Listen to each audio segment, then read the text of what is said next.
El profesor Guillermo Vázquez Franco ya desde sus inicios ha puesto una mirada crítica, no sé si innovadora, pero crítica a lo que es la historia oficial del Uruguay.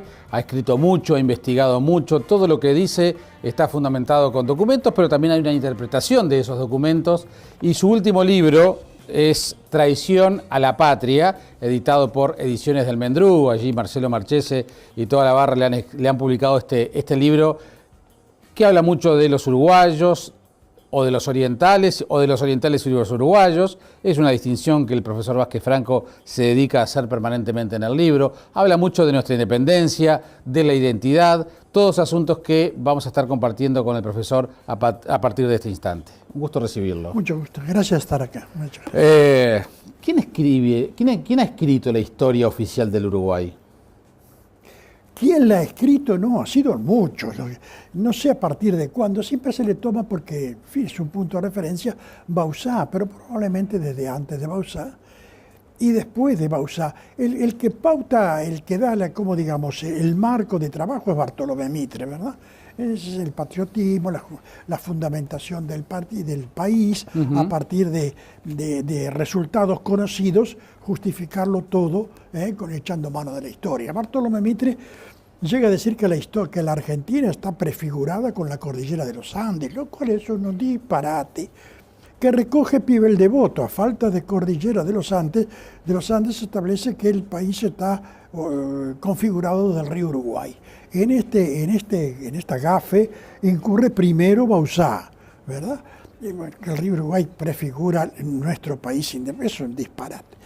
Bueno, somos la República Oriental del Uruguay, ¿no? Sí, pero de ahí a que esté prefigurado por el río, eso es una cosa. Claro, pero podría ser oriental del Paraná, que como río es incomparablemente mayor, tiene 7 veces más volumen que el río Uruguay y 3 veces y media su extensión, de manera que de río por río, de ser oriental, y durante el coloniaje oriental del Paraná estuvo por ahí funcionando con oriental del Uruguay sin distinción mayor.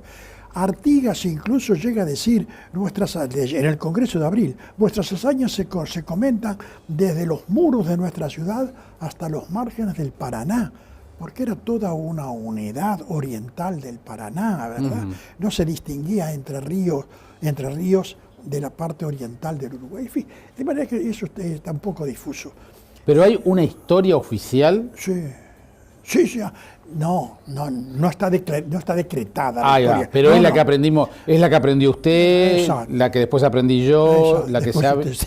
Usted después. No, está bien. Pero digamos, es la que aprendimos todos, es una historia oficial. Y antes de mí también.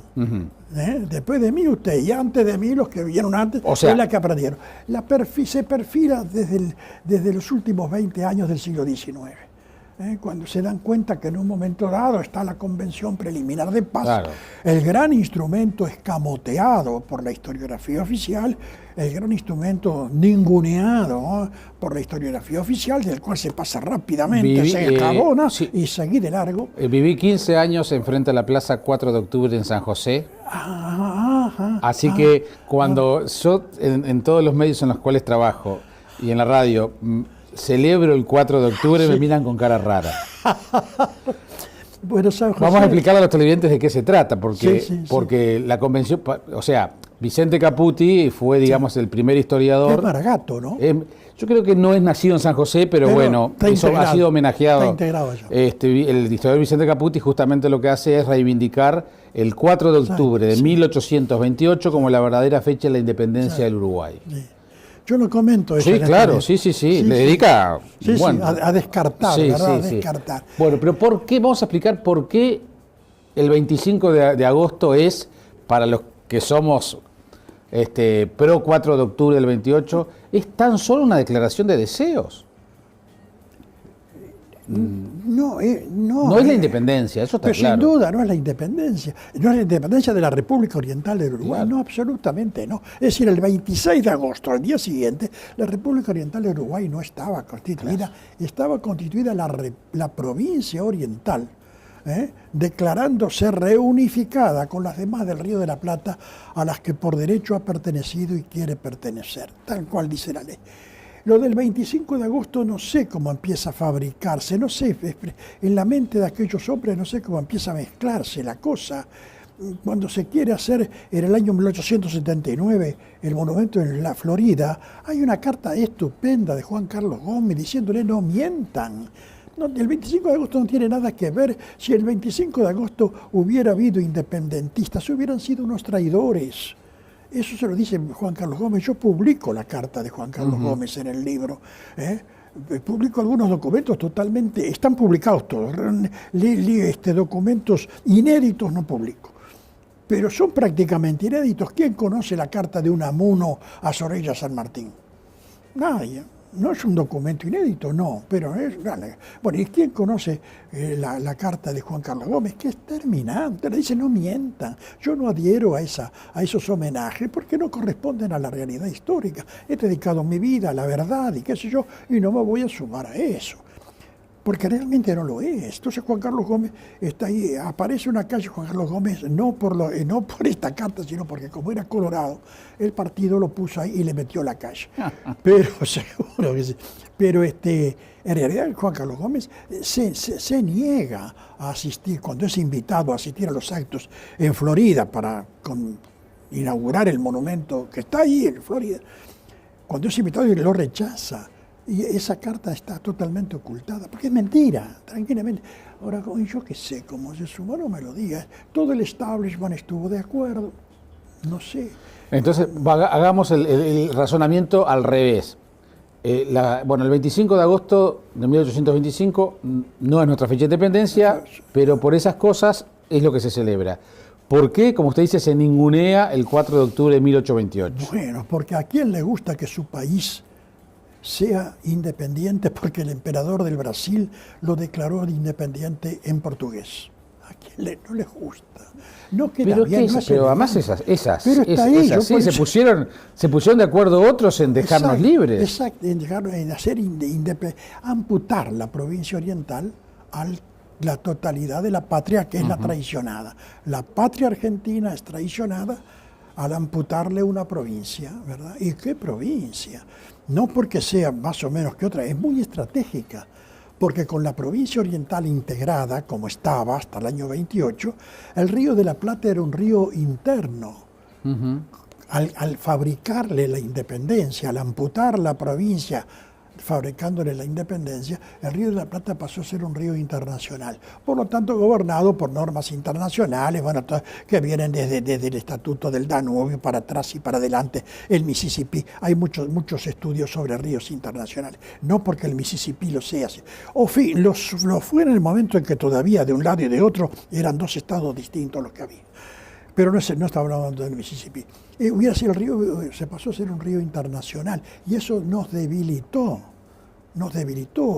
a los argentinos, nos debilitó la pérdida. Nos debilitó desde el punto de vista formal porque teníamos el control de la red fluvial más importante del Río de la Plata, que es el río Uruguay y el río Paraná, que se interna y con el Paraguay llega al norte. Y allí llega a Brasil, ¿verdad? Y verdad que eso es muy importante. ¿El papel de Inglaterra? Inglaterra se lleva las bofetadas y bien se las merece, ¿verdad? Lord Ponsonby. Sí, Ponsonby, del cual mucho se habla, qué sé yo, se le pondera, se le pone por los cuernos de la luna. Ponsonby era un mafioso, no era un... Maistegui con mucha elegancia dice, no era un diplomático fino, dice Maistegui con gran elegancia, era un mafioso, era un perdulario. Un chantajista, literalmente un chantajista. Se lo dice, lo chantajea a Dorrego. Es un chantajista. De quien mucho se ha hablado y se habla siempre por saber, un mafioso. Pero Brasil tiene mucho interés en la cosa. Se le escapa la provincia oriental. La provincia oriental no la podía retener. La verdad es que no la podía retener. Llevaba 4 o 5 años controlándola militarmente y eso mientras los caudillos estaban quietos. Cuando se le da vuelta a Rivera, se le acabó el control a Brasil sobre la provincia oriental. Nunca la tuvo, no la pierde la provincia oriental porque no puede perder lo que no tenía. Pero sí consigue que no la tenga Argentina. Su problema es menoscabar claro. a Argentina, que es lo que hizo con la Convención Preliminar de Paz. Y además lo hace en una forma en que humilla, que los argentinos que son resultados humillados. Por Brasil nada menos. Claro, por Brasil. A Inglaterra, a Ponzón le importaba un dedo y humillar a la Argentina, con tal tener más o menos libertad de acción en el puerto le alcanzaba. Pero el resto no, el resto dice la provincia Cisplatina, hoy llamada Cisplatina. Es mentira, no es llamada Cisplatina, era oriental. En fin, todo ya es mentira. El artículo 2 es más humillante todavía, donde nuestro propio gobierno accede, concuerda, dice, en declarar la independencia. Y la historiografía, la literatura montevideana, le cambia el verbo. Y en lugar de concuerda le pone el verbo reconoce. Es mentira, la Convención Preliminar de Paz no reconoce absolutamente nada. Búsquese el verbo reconocer y no aparece. La Convención ordena, dispone, manda que la provincia oriental sea secesionada, sea segregada, o sea, ¿cómo es el verbo que usa Chucarro? Arrebatada, no, desgarrada. Chucarro dice que la provincia oriental fue desgarrada de las Provincias Unidas. Eso dice Chucarro en 1829. La provincia oriental es desgarrada. Bueno, pero entonces el 4 de octubre del 28, esa convención preliminar de paz, esa ratificación, es más independencia que el 25 de agosto.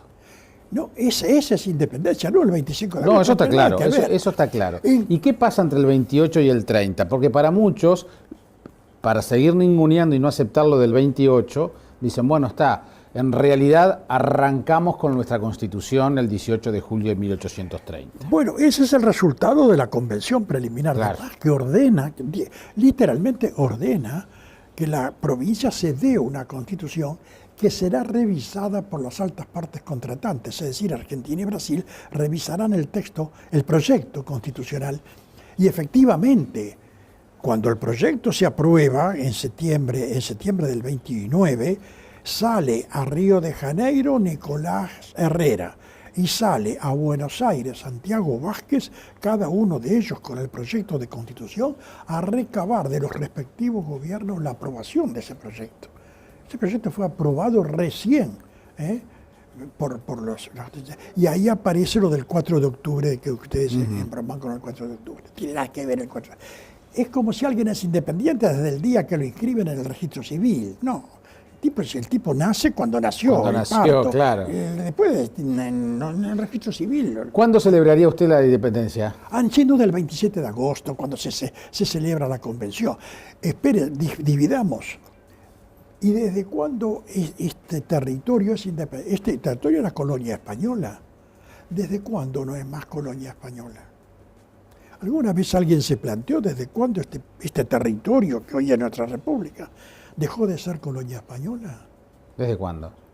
Usted me mira sorprendido. Desde el 9 de julio de 1816, donde en el Congreso de Tucumán se declara la independencia de las Provincias Unidas del Río de la Plata. Se dirá que la provincia oriental no estuvo presente, una de las bellaquerías de Artigas, esas cosas que tenía Artigas. Ahora después van a hablar de Artigas. Pero la provincia oriental no estuvo presente en ese congreso, pero tampoco estuvo Entre Ríos, tampoco estuvo Misiones, tampoco estuvo Santa Fe. Y la provincia oriental, es decir, esas provincias son todas independizadas, aunque no estuvieron presentes el 9 de julio del 16 en Tucumán. El Congreso de Tucumán nos independiza a los argentinos, nos independiza de España. Bueno, segunda vez que acaba de hablar de nosotros los argentinos, sí, en primera persona. Sí. ¿Por qué? ¿Por qué? Porque no tiene ningún efecto práctico, absolutamente ninguno. Porque yo no acepto que el emperador del Brasil me quite mi nacionalidad. ¿Y su nacionalidad es argentina? Sin duda. Y la suya también, aunque usted... No, por eso, porque usted me lo dice acá también. Yo sé que me lo dice acá, por eso quiero... de los televidentes, si es que nos están mirando, sí, están mirando, claro, también. Pero es el emperador del Brasil que nos despojó de nuestra nacionalidad. ¿Pero por qué éramos argentinos? ¿Por qué usted dice que somos de nuestra nacionalidad? Porque nacimos en la Argentina. nacimos. Cuando esta señora Cristina Fernández de Kirchner dice que Artigas era argentino, dice correcto. Artigas fue argentino y muere como argentino.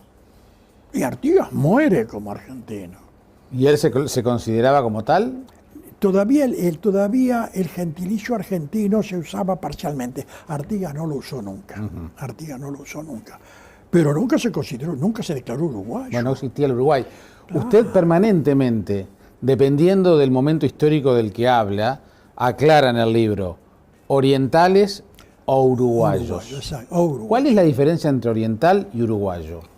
Bueno, es muy difícil. No le puedo decir. Mire, cruzando Cuarén, para allá está la calle Rondón, cruzando Cuarén acá. No, eso no hay eso. Pero fíjese usted, qué sé yo, póngale usted gentilicios oriental o uruguayo a estos sustantivos. Poncho, sobre todo, caballo, bicicleta. ¿Qué son esos? ¿Qué es el poncho? ¿El poncho es oriental o es uruguayo? Es oriental. ¿Qué es el sobre todo? El sobre todo es uruguayo. ¿Qué es la bicicleta? Es uruguaya. ¿Qué es el caballo? Es oriental. ¿Qué es el fútbol? Es uruguayo. ¿Qué somos? Campeones Uruguay. Uruguay campeón de América del mundo. No son orientales campeones de América. A Borges le gustaba siempre hablar de los orientales. ¿A quién? A Borges. Claro, porque era oriental también. Claro, a mí también. Yo incluso cuando a mí me preguntan la nacionalidad, oriental. Yo nunca digo uruguayo. Mi nacionalidad es oriental. Y acepto. Y después a veces me preguntan, ¿y cuándo juega Uruguay contra Argentina? ¿Por quién hincha? Bueno, hincho por mi provincia. Naturalmente, contra todas las demás. El Campeonato Mundial del 30. El Campeonato Mundial del 30, si usted lo mira de cerca, es un campeonato que se jugó, la final se entiende, el resto del campeonato hubo otros países. La final se juega entre Buenos Aires y Montevideo. Claro. Y Buenos Aires se arrogó, como en la Convención Preliminar de Paz, se arrogó la representación de todas las provincias. Y Montevideo luchó, digamos así, y le ganó a todas las provincias. De hecho, el fútbol uruguayo que llamamos tal es un fútbol montevideano. Montevideano, recién ahora apareció. Para hacerlo uruguayo. Apareció Tacuarembó, yo qué sé, Cerro Largo, pero es uruguayo. Sin embargo, profesor. Asociación Uruguaya de Fútbol. Sí. No, eso está claro que no lo es, clarísimo que no lo es. Pero no, le decía que pese a todo esto que usted está diciendo de la Argentina, hay permanentemente se hace mención a la porteñofobia. Eso sí. Usted dice, por ejemplo, que a través de la porteñofobia fue posible desargentinizar a la provincia oriental, sentimiento muy negativo porque es reducidor. En este sentido, a partir de las últimas 2 décadas del siglo XIX, una literatura siempre agresiva se concentró en desprestigiar en forma más o menos velada todo lo que podría tener un sesgo porteño, alimentando, por el contrario, el ego de los uruguayos. Habría que analizar por parte de los expertos si detrás de esta conducta no se encuentra también un complejo colectivo de inferioridad. Usted acá está afirmando, en ese capítulo lo desarrolla bastante, que hubo una campaña por desprestigiar a Buenos Aires y a los porteños. Hubo y hay. Y eso justifica el odio que hoy tenemos a los porteños. Exacto, sí, esa es la explicación que yo le doy.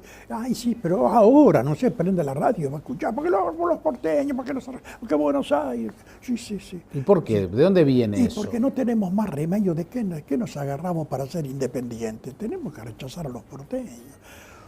¿Por qué ignoramos el 25 de mayo, que es una fecha nacional pura? Porque si se nos va a confundir con los porteños. La calle 25 de Mayo que tenemos nosotros fue la calle más importante de Montevideo en la época en que Lamas hace la nomenclatura, ya por 1840 y pico.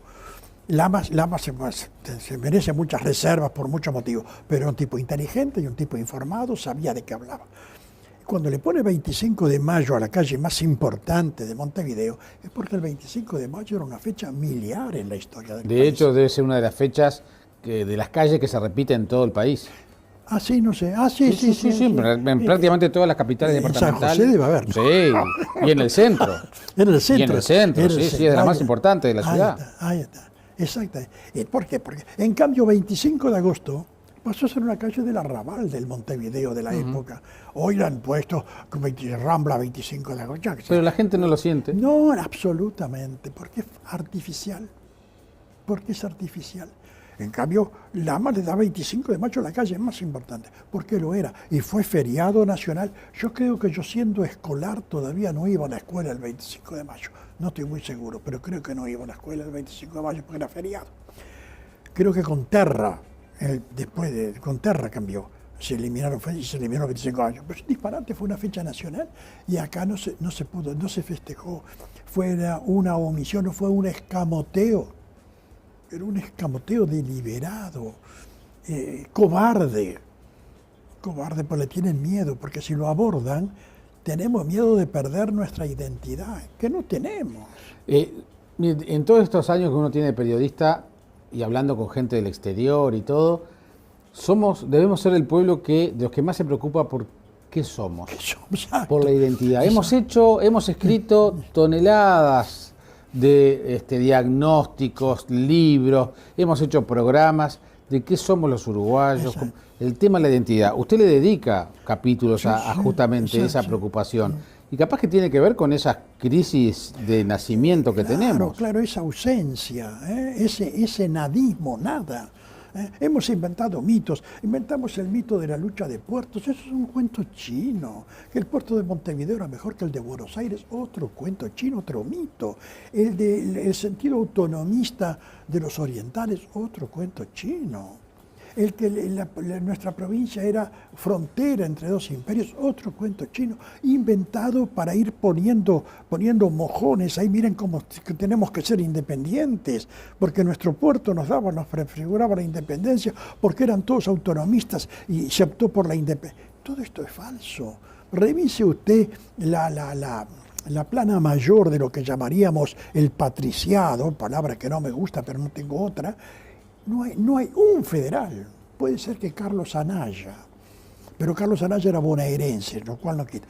Pues después ninguno es independentista, ninguno, ni siquiera es autonomista, Que hablamos de la playa, de toda la nomenclatura de Posito, se agarre todos los nombres de Posito, ninguno de esos es autonomista. Y sancionan una constitución rígidamente unitaria, que es la constitución del 30. Me parece muy a tono el análisis muy duro que hace, pero es tal cual. Que siempre le sobredimensionamos el papel de las constituciones. Sí. Y usted dice, no hace falta una constitución hasta que se la viola. Hasta eso. Es lo que usted dice. Exactamente. Porque nos llenamos la boca con las constituciones, pero... Sí, exacto. Bueno, ¿y por qué? Porque no hemos leído, por ejemplo, a Rosas. Si leyéramos la carta que se le conoce como la Carta de la Hacienda de Figueroa, que Rosas le manda a Quiroga, allí nos haría pensar sobre el papel de las constituciones. No hemos leído la respuesta. ¿Qué dice Rosas? Bueno, Rosas dice que para tener constituciones primero hay que tener una sociedad preparada para recibirla. Porque la constitución lo que hace es organizarla, nada más. Es organizar una cosa que hay que estar preparado para ser gobernado por una abstracción que es la constitución. ¿Qué hace que usted y yo nos sintamos con derecho a ir a votar? ¿Qué es eso? ¿Que me lleva la policía? No, es decir, usted y yo y todo el público, todos los televidentes, estamos compenetrados, tenemos una cultura, digamos así, pero la hemos seguido elaborando con décadas. Esta gente de 1820, 1830, que viene de ponderar a su muy amado rey Fernando VII, que era un cáfila, ni siquiera malandrín, ¿no? Muy amado Fernando VII, no puede pasar de la noche a la mañana a adorar constituciones, porque eso es producto de una elaboración muy lenta. ¿Qué le pasa a los franceses cuando se saltan del absolutismo monárquico que tenían de Luis XIV a tener una revolución? No entendieron nada. Salen de ahí a Napoleón. Salen de una estructura absolutista a una dictadura napoleónica, porque no podían manejar otra cosa. Como un pueblo que estaba acostumbrado a adorar la monarquía absoluta va a salir a adorar constituciones en 24 horas. No están preparados y así es como le va. Bueno, la Revolución Francesa es muy farolera, no hay que llevarle mucho la punta a la Revolución Francesa, más producto del marketing que de otra cosa, ¿no? Y no es el momento de discutirlo. Pero nosotros, no se lee, por ejemplo, yo lo transcribo a Manuel Herrera Llobes, cuando dice que el problema de nosotros es tener constituciones elaboradas en una o dos noches de vigilia. Eso lo dice Manuel Herrera Lloves, sin consultar cuál era el estado de los pueblos a los cuales esas constituciones se destinaban.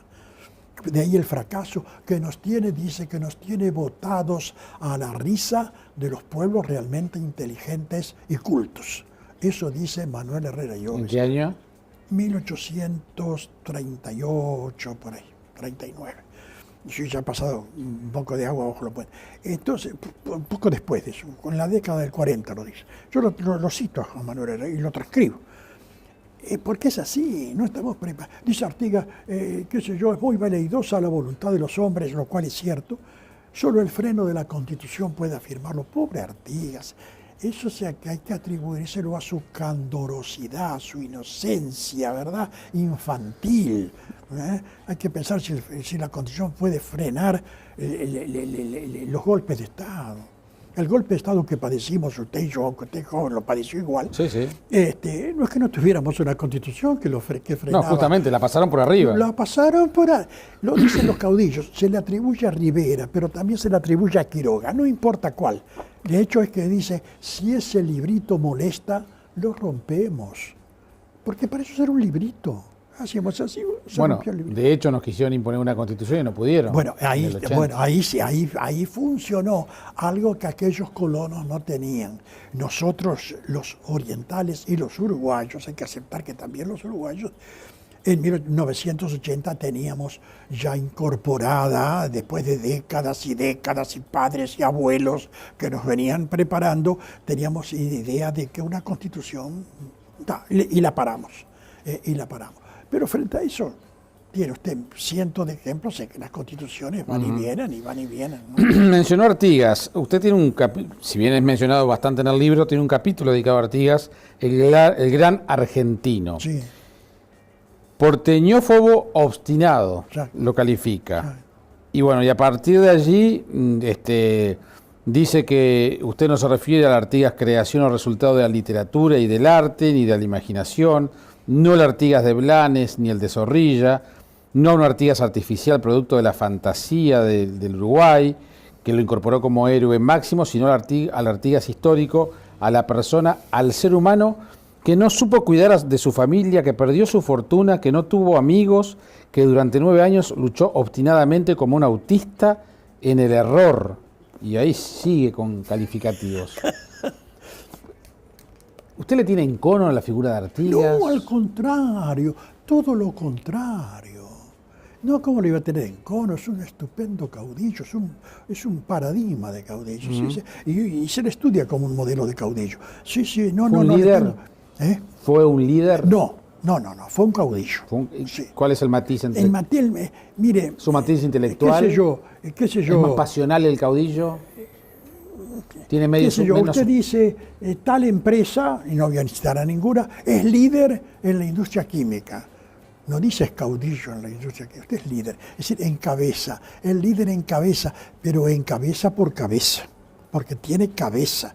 El caudillo no es que no tenga cabeza, la tiene naturalmente, pero el caudillo tiene un caudal de irracionalidad que el líder no tiene. Más ¿verdad? pasión. Líder es Ford. Henry Ford, que yo lo cito a Henry Ford. Nosotros somos incapaces de producir un Henry Ford. Nosotros, en general los hispanoamericanos, somos incapaces de producir un Henry Ford. Ese es un líder. Es un líder de un grupo de capitanes de industria que están movilizando el capitalismo mundial. Ese es un líder, no es un caudillo. No es un caudillo. Nosotros damos caudillos, no damos líderes, ¿verdad? Allí donde un caudillo revoleaba el poncho, ahí estaba él apeligrando el cuero. Un caudillo revolea el poncho, es Saravia, estupendo caudillo, yo admiro a Saravia porque es el modelo de caudillo y con él se despide el caudillo gaucho. Es el último caudillo y es el caudillo prístino y se despide entero, no se corrompe. Con Saravia el caudillo... O sea que llamarle estadista a Artigas... ¿Llamarle qué? Estadista. Por él, y no hay quien no lo llame estadista. Por eso le digo, Porque filósofo, estadista, militar, estratega, en fin, se le han dado todos los adjetivos posibles, ¿verdad? Bueno, es un disparate, un hombre casi analfabeto, Eso lo dice Cayota, que apenas podía leerlo, que es un panegírico, un panegirista de Artigas. Y efectivamente es así. ¿Qué otra instrucción puede recibir un hombre que aprendía el alfabeto, las 4 operaciones gramaticales y el catecismo? Puede saber otra cosa. Y después se interna y aprende lo que la naturaleza le enseña, reconocer un paso, reconocer un arroyo crecido, reconocer determinados animales, qué sé yo, bueno, reconocer donde yo moriría, porque no reconozco nada de eso. Estos hombres pueden vivir, yo no. Profesor Vázquez Franco, ¿y por qué es el jefe de los orientales? Bueno, en parte porque objetivamente lo designan en una asamblea, Por eso. le dan la jefatura. Primero porque no tienen otro. Y segundo, si hubiera otro, probablemente Artigas le hubiera pasado por arriba y lo hubiera sumergido. Digo yo, no sé, no estuve en aquella. Pero no había otro, ¿verdad? El único que tenía poder de convocatoria era él, porque tenía antecedentes, tenía fortuna. Tenía pasado genealógico para convocar a otros de su clase, al patriciado. No era porque sí, hijo y nieto de cabildantes, nieto de fundadores de Montevideo. En fin, tenía apellido, digamos así. Tenía fortuna personal, una fortuna muy grande. 465.000 cuadras de campo no era poca cosa, aún en la época, ¿no? Era mucha tierra. Claro que no era solamente tener tierra, también tener ganado además, ¿no? Y él lo tenía. ¿Y usted dice que lo dilapidó todo eso él? ¿No lo supo administrar? No, lo pierde todo, sí, lo pierde todo. Sí. Pierde la fortuna, pierde la familia. Bueno, ha quedado demostrado, pese a lo que... Bueno, en la época que usted aprendió, que yo aprendí, Artigas había tenido casi que el matrimonio no perfecto, pero casi con su prima. Después nos hemos enterado de la cantidad de mujeres, sí, de la cantidad de hijos. Sí. En los últimos 30 años nos hemos enterado de eso. Sí, cuando se quiso hacer de Artigas humano, lo hicimos más ídolo todavía, porque sucede que en eso también Artigas es estupendo, es bárbaro. Si lo mismo hago yo, pero caramba, chévere, pero si lo hace Artigas es estupendo. El casamiento con su prima fue un casamiento por piedad, se casó por su piedad, tenía 32 años la mujer, no se casaba y él se enganchó con ella para que no se muriera soltera. Fue un mal marido. Esto que dije una vez por radio significó que me clausuraran la audición. Así, esto que le dije ahora fue un mal marido, un mal padre y un mal hijo.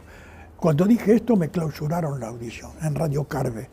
Estaba pobre Raquel Darueche, estaba de conductora de la entrevista, y Raquel Darueche se encontró con que yo era censurada, no estaba preparada para eso.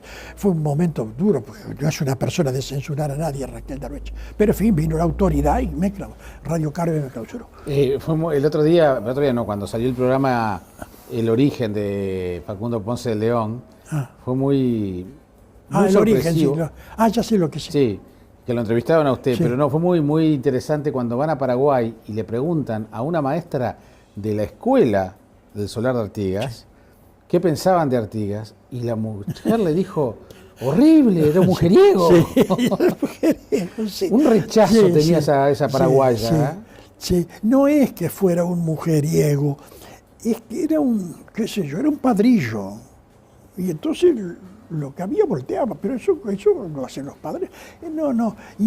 Mirarlo con las mentalidades y las categorías del siglo XXI, no. El tipo tenía su fisiología, su anatomía, qué sé yo, y bueno, y tenía que funcionar y funcionaba. No es un problema de infidelidad hacia su mujer. La falta. Rivera, ¿con qué Rivera? Rivera era un jodido por donde quiera que lo mire, pero él amaba a su mujer, ¿ves?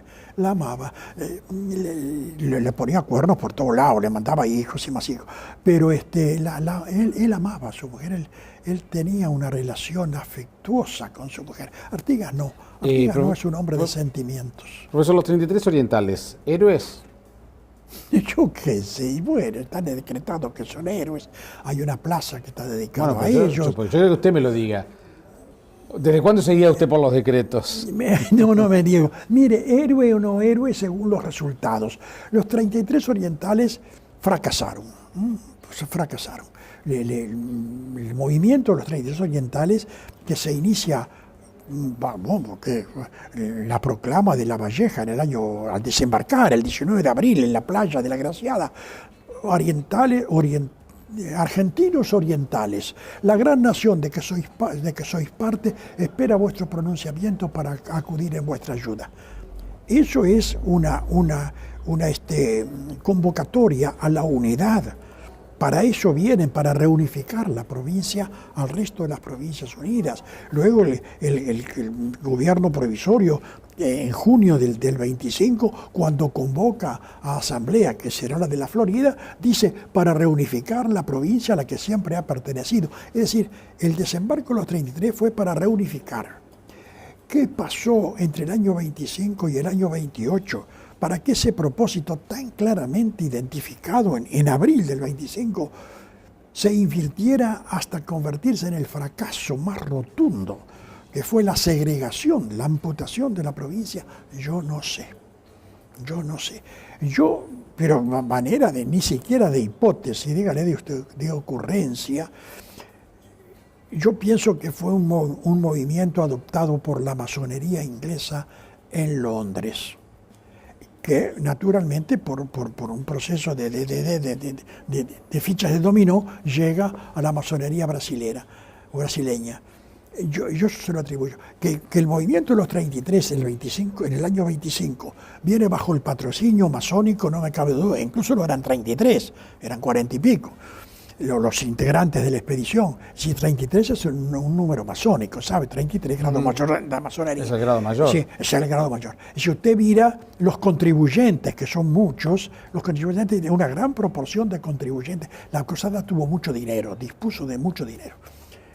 Mucho dinero, es decir, financieramente estaba bien alimentada. Muchos de los que participan son masones porteños, principalmente porteños, hubo cordobeses también, son porteños, muchos. Se hace bajo el signo de la masonería. Oribe era masón, Sufriategui era masón, Amado, que ahora está en danza porque tuvo una entrevista con Vázquez, Amado, en un trabajo que tiene sobre la masonería, dice que La Valleja era masón. No da la ficha técnica que le autoriza a decir que La Valleja era masón. Para mí La Valleja no era masón, pero Amado dice que sí, que lo era. En ese caso, los tres jefes de los 33 eran masones. Claro. Y probablemente en la mesnada, como podría ser Manuel Freire, también él fuera masón. Y la masonería está impregnando el movimiento de los 33. ¿Qué pasa para que se invierta ese propósito y llegue al fracaso final de la Convención Preliminar de Paz? No sé. Yo supongo, y eso lo digo en el libro, que debe haberse resuelto en algunas de las tenidas en Londres. Sabe que las tenidas son el nombre que se le da a las sesiones masónicas. A las reuniones entre masónicos. A las reuniones entre masónicos, cuando para masones se les llama tenidas. En una de esas tenidas, Canin era masón, Ponsonby no sé si era masón, pero probablemente sí. El emperador era masón, Rivadavia, ese pobre diablo, era masón.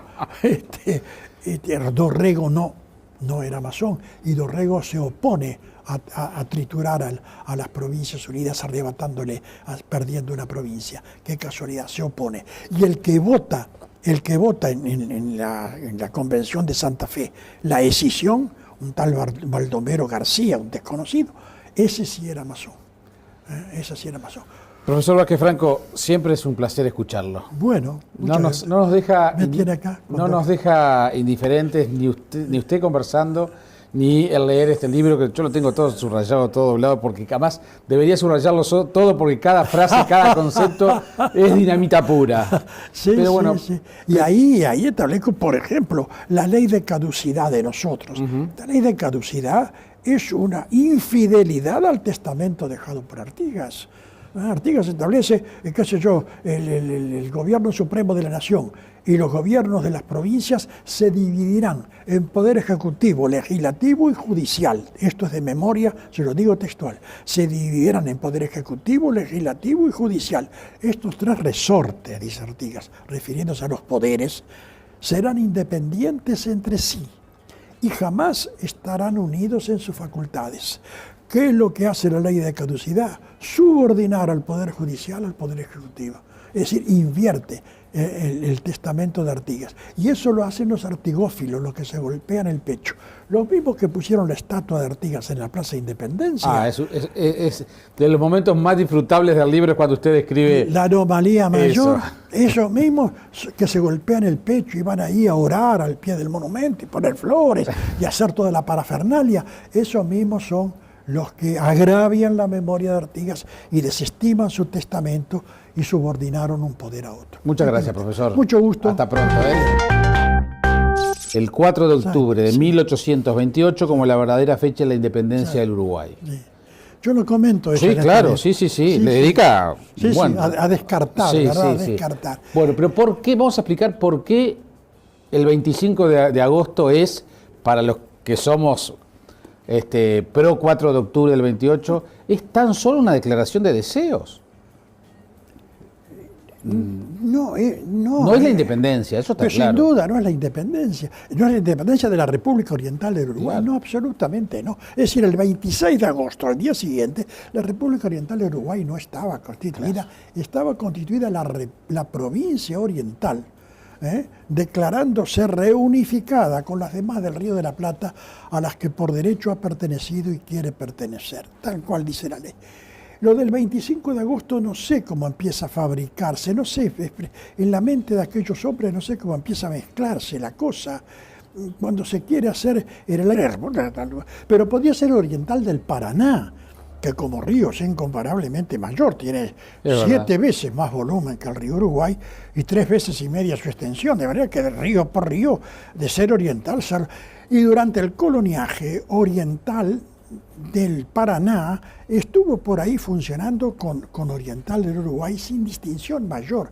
Artigas incluso llega a decir, en el Congreso de Abril, vuestras hazañas se comentan desde los muros de nuestra ciudad hasta los márgenes del Paraná, porque era toda una unidad oriental del Paraná, ¿verdad? No se distinguía entre ríos de la parte oriental del Uruguay. En fin, de manera que eso está un poco difuso. ¿Pero hay una historia oficial? Sí. No está decretada. Pero es la que aprendimos, es la que aprendió usted, exacto. La que después aprendí yo, exacto. La que después sabe. Usted después. No, está bien. Pero digamos, es la que aprendemos todos, es una historia oficial. Y antes de mí también. Después de mí usted, y antes de mí los que vieron antes, es la que aprendieron. Se perfila desde los últimos 20 años del siglo XIX. Cuando se dan cuenta que en un momento dado está la Convención Preliminar de Paz, claro. El gran instrumento escamoteado por la historiografía oficial, el gran instrumento ninguneado por la historiografía oficial, del cual se pasa rápidamente, se enjabona y seguí de largo. Viví 15 años enfrente a la Plaza 4 de Octubre en San José. Así que cuando yo, en todos los medios en los cuales trabajo y en la radio, celebro el 4 de octubre, me miran con cara rara. Bueno, San José. Vamos a explicarle a los televidentes de qué se trata, porque la convención, o sea, Vicente Caputi fue, digamos, el primer historiador. Es Maragato, ¿no? Yo creo que no es nacido en San José, pero bueno, eso ha sido homenajeado. Está integrado allá. El historiador Vicente Caputi justamente lo que hace es reivindicar. Escrito no, ha sido muchos. No sé a partir de cuándo, siempre se le toma porque, en fin, es un punto de referencia, Bauzá, pero probablemente desde antes de Bauzá y después de Bauzá. El que pauta, el que da, como digamos, el marco de trabajo es Bartolomé Mitre, ¿verdad? Ese es el patriotismo, la fundamentación del país, a partir de resultados conocidos, justificarlo todo echando mano de la historia. Bartolomé Mitre llega a decir que la Argentina está prefigurada con la cordillera de los Andes, lo cual es un disparate que recoge Pivel Devoto. A falta de cordillera de los Andes se establece que el país está configurado del río Uruguay. En esta gafe incurre primero Bauzá, ¿verdad? El río Uruguay prefigura nuestro país independiente, es un disparate. Bueno, somos la República Oriental del Uruguay, ¿no? Sí, pero de ahí a que esté prefigurado por el río, eso es una cosa. Claro. El profesor Guillermo Vázquez Franco ya desde sus inicios ha puesto una mirada crítica, no sé si innovadora, pero crítica a lo que es la historia oficial del Uruguay, ha escrito mucho, ha investigado mucho, todo lo que dice está fundamentado con documentos, pero también hay una interpretación de esos documentos, y su último libro es Traición a la Patria, editado por Ediciones del Mendrú. Allí Marcelo Marchese y toda la barra le han publicado este libro, que habla mucho de los uruguayos, o de los orientales y los uruguayos. Es una distinción que el profesor Vázquez Franco se dedica a hacer permanentemente en el libro. Habla mucho de nuestra independencia, de la identidad, todos asuntos que vamos a estar compartiendo con el profesor a partir de este instante. Un gusto recibirlo. Mucho gusto, gracias por estar acá. ¿Quién ha escrito la historia oficial del Uruguay? ¿Quién la